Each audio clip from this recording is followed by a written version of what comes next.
তিন গভর্নর যেভাবে ব্যাংক খাতে অনিয়মের সহযোগী হয়ে ওঠেন। আওয়ামী লীগ সরকারের সময় তিন মেয়াদে তিনজন গভর্নর ছিলেন, অর্থাৎ গোটা 15 বছরে বলা যায় তিনজন ধারাবাহিকভাবে তারা ছিলেন। একজন হচ্ছেন আতিউর রহমান, উনি 2009 থেকে 15 পর্যন্ত, 15ই মার্চ 2016 পর্যন্ত, 9 থেকে 16 পর্যন্ত। তারপরে বহুল আলোচিত সেই কেলেঙ্কারির পর, রিজার্ভ চুরির পর তারপর তিনি পদত্যাগ করেন। ফজলে কবির 2016 থেকে 2022 পর্যন্ত। আর হচ্ছে আব্দুর রউফ তালুকদার 2022 থেকে 24 পর্যন্ত। একদম শেষজন যিনি, বা ফজলে কবির, এই সময় ভয়ঙ্কর ঘটনা ঘটেছে। সমস্ত 7টা ব্যাংক এস আলমের হাতে চলে যায়। ডিজিএফআই এর সহায়তায় এই কাজগুলো হয়েছে, এটা মোটামুটি ওপেন সিক্রেট। আর তাদের বাসভবন অফিস ছিল এস আলমের অফিসের হচ্ছে একদম অবাধ বিচরণ ক্ষেত্র, এবং তারাই নিয়ন্ত্রণ করতেন। আর আতিউর রহমান সবচেয়ে ভয়ঙ্কর অপরাধ, যে তার সময়ের যে হলমার্ক কেলেঙ্কারি, এটা তিনি প্রতিরোধ করতে পারেননি, কেলেঙ্কারির হোতাদের সামনে আনেননি। উপরন্তু তার সময় সবচেয়ে বড় আলোচিত বিষয় রিজার্ভ চুরি, সেই খবরটিও বেশ কিছুদিন তিনি গোপন রেখেছিলেন। যার কারণে আজকে ব্যাংক খাতের অবস্থা হলো এই যে 6,75,000 কোটি টাকা মন্দ ঋণ। এই 6,75,000, তার মানে 6.25 লাখ কোটি টাকা ব্যাংক খাত থেকে বের হয়ে গেছে। এই টাকা আর কখনো হয়তো ফিরবে না। আর এই কারণেই পুরো খাতটা বিধ্বস্ত হয়ে গেছে, লুটপাটের একদম শেষ।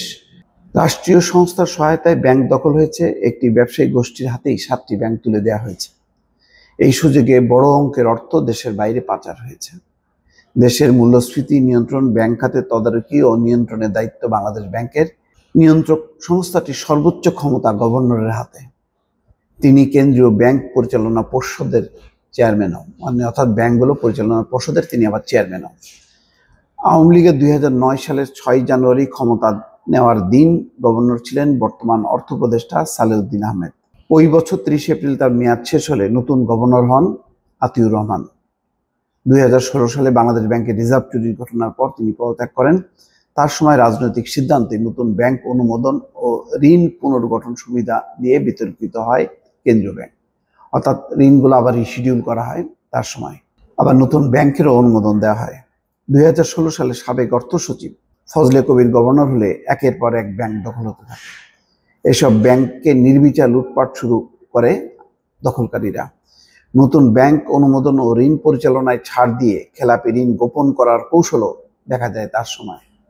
2022 সালে গভর্নরের পদে বসানো হয় সাবেক অর্থ সচিব আব্দুর রউফ তালুকদার। সর্বশেষ যে পেরেকটা, ব্যাংক খাতের কফিনের শেষ পেরেকটা মেরে দেন এই আব্দুর রউফ তালুকদার। তার আমলেও আগের ধারা অব্যাহত থাকে, পাশাপাশি টাকা ছাপিয়ে দেওয়া হয় লুটপাট হওয়া ব্যাংকগুলোকে। টাকা ছাপায় লুটপাট করা হওয়া ব্যাংকগুলোকে বাঁচানোর চেষ্টা করে। এসব টাকাও ঋণের নামে বের হয়ে যায়। এভাবে লুটপাটের সহযোগী হয়ে ওঠে কেন্দ্রীয় ব্যাংক। ছাত্র জনতার অভ্যুত্থানে আওয়ামী লীগ সরকারের পতন ঘটিয়ে আব্দুর রউফ তালুকদার লোকচক্ষুর আড়ালে চলে যান এবং পদত্যাগ করেন। এই হচ্ছে অবস্থা। কিন্তু তার আগেই তো শেষ ব্যাংকগুলো একদম। এই ব্যাংকগুলো আবার ঠিক করা, আহসান এইচ মনসুর তিনি বুঝতে পারছেন যে কি কঠিন ব্যাপার, যে এই ব্যাংকগুলোকে আবার নিজের ধারায় নিয়ে আসা। এটা হয়তো সম্ভব, কিন্তু যে ক্ষতিটা, তার রেশ এখনো যায়নি।